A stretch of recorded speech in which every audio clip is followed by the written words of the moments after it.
Hello everyone, welcome to Star I Q. Star I Q के video platform पे आप सभी का बहुत बहुत स्वागत है। आज 2 नवंबर 2022 के हरियाणा करंट अफेयर इस वीडियो में हम पढ़ने वाले हैं। आइए सेशन की शुरुआत करते हैं। अगर आपने अभी तक इस चैनल को सब्सक्राइब नहीं किया है तो कर लीजिएगा। दोस्तों तक अगर एक बार भी शेयर नहीं किया है तो आज तो ये पुण्य कर्म कर ही दीजिएगा। आइए स्टार्ट करते हैं आज के इस इंपॉर्टेंट से सेशन को। कल आपसे सवाल पूछा था, उसका सही जवाब क्या होगा कि grand slam is used in which of the following games.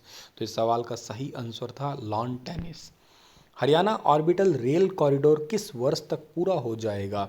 अभी फ़िलहाल के लिए खूब चर्चा का ये विषय है, क्योंकि रिसेंटली भारत के गृह मंत्री अमित शाह फरीदाबाद के अंदर आए थे और वहाँ पे ऑर्बिटल रेल कॉरिडोर जो है इसका जो है ना एक एक्चुअली शिलान्यास किया था, यानी कि नींव रखी थी।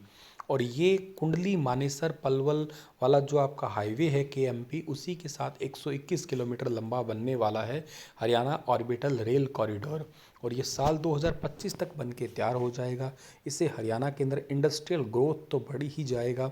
इसके अलावा जो है ना इस पर पैसा लगेगा 5,618 करोड़ रुपए। और बड़े शहरों को जो है ना रेल मार्ग की बेहतर कनेक्टिविटी दिसंबर 2025 तक पूरा होने का इसका टारगेट रखा है। हाल ही में किस जिले की अवंतिका बनी मिस हरियाणा? मिस हरियाणा जो बनी है अभी हाल ही में बनी है भिवानी की अवंतिका। उत्तर प्रदेश के सहारनपुर में 30 अक्टूबर को आयोजित हुई थी फैशन शो 2022। उसमें भिवानी की बेटी अवंतिका ने मिस हरियाणा का खिताब जीता है। और बाग कोठी केगली नंबर 1 जो है ना वहाँ की रहने वाली है अवंतिका। इनका जन्म नरेश कुमार के घर हुआ है। अवंतिका 3 भाई बहनों में सबसे बड़ी है और अभी फ़िलहाल के लिए जो है ना ये नोएडा में पढ़ रही है। टीम जूरी ने इनको बॉम्बे के लिए बुलाया है मॉडलिंग के लिए ही, आगे फर्दर करियर के लिए। पर फिलहाल याद रख लीजिएगा हरियाणा की मिस हरियाणा बनी है, नाम है अवंतिका, जो कि है भिवानी की। हाल ही में किस राज्य को हवा में आलू उगाने के लिए मंजूरी मिली है? तो हवा में आलू उगाने के लिए अपने ही राज्य हरियाणा को मंजूरी मिली है। ये कुछ दिखने में होते हैं ऐसे ही आलू। आप कहोगे सर हवा में कैसे? ये आपको जो दिखाई दे रहे हैं इन्हीं रेशों के जो है ना ऐसे लटकते हुए आलू नज़र आएंगे। कृषि क्षेत्र में विकास के लिए खेती की नई नई टेक्निक जो है लगातार अपनाई जा ही रही है। इसी तरह इस टेक्निक का नाम है एरोपोनिक टेक्निक और इसमें हवा में आलू उगाया जाएगा। और ये पोटैटो टेक्नोलॉजी सेंटर है एक शामगढ़ का, उसका क्रांतिकारी कदम है एक टाइप से। एरोपोनिक टेक्निक के जरिए अब बिना ज़मीन, बिना मिट्टी और इसके साथ साथ जो है ना बिना मिट्टी और इनको जो है ना हवा के अंदर आलू को जो है ना उगाया जा सकेगा। और ये पैदावार जो 10 से 12 गुना ज़्यादा होगी नॉर्मल जो होती है उससे।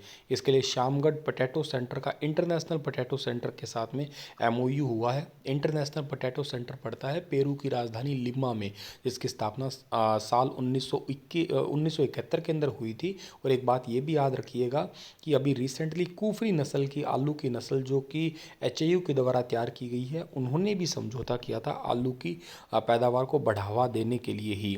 तो एरोपोनिक टेक्निक बेसिकली हरियाणा के करनाल में बागवानी विभाग की देखरेख में काम कर ही रही है। ये एरोपोनिक टेक्निक के जरिए बिना किसान जो है ना बिना ज़मीन के, बिना मिट्टी के हवा में सिंपली आलू उगा सकता है। और इस टेक्निक की शुरुआत में जो है ना लैब से आलू हार्डनिंग यूनिट जो है ना वो पहुंचाए जाते हैं और उसी से जो है ना बायोस्टिन में डुबाया जाता है इसे पौधों की जड़ों को, ताकि उससे फंगस लगता नहीं है। और उससे 10 से 15 दिन के बाद में पौधे को एरोपोनिक यूनिट के अंदर जो है ना लगा दिया जाता है। इसी से आलू निर्धारित टाइम पे पूरा हो जाता है। और इसको न्यूट्रिशंस वैल्यू जो दी जाती है ना आपकी, वो हवा के थ्रू ही या रेशो के थ्रू न्यूट्रिशंस वैल्यू को दी जाती है, ये याद रखिएगा। तो अगला जो सवाल है कि हरियाणा के किस जिले में 8 राज्यों और केंद्र शासित प्रदेशों की 48वीं रीजनल वर्कशॉप आयोजित हुई है? 48 रीजनल वर्कशॉप आयोजित हुई है अभी रिसेंटली ही। कौन से जिले के अंदर? जिले का नाम है पंचकुला। हरियाणा के 8 प्रदेश और भारत के और के साथ में यूनियन टेरिटरी यानी कि केंद्र शासित प्रदेश, इनकी जो है ना अभी रिसेंटली एक बैठक हुई है, 48वीं वर्कशॉप मीटिंग हुई है।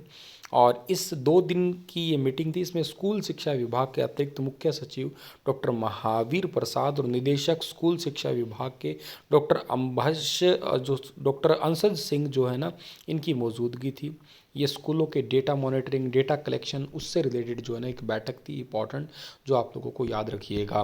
स्कूलों के अंदर डेटा और के अलावा 8वीं और 5वीं का बोर्ड है, उससे रिगार्डिंग भी बात हुई है। इसके अलावा इस वर्कशॉप के अंदर जो है ना पूरे देश के तकरीबन 16 लाख स्कूल शामिल हुए, जिसमें से 25 करोड़ से ज़्यादा बच्चे जो है ना पढ़ाई करते हैं और 1 करोड़ टीचर इन स्कूलों के अंदर पढ़ाते हैं। पूरे इंडिया का ये डेटा निकल के आया है।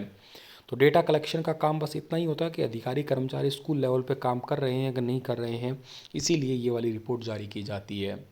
चलिए, आप लोगों के लिए क्वेश्चन है कि पृथ्वी की सबसे पतली परत कौन सी है, ये बताइएगा। कल फिर हाजिर होता हूँ लेटेस्ट अपडेट के साथ, तब तक आप लोग तैयारी करते रहिए। धन्यवाद।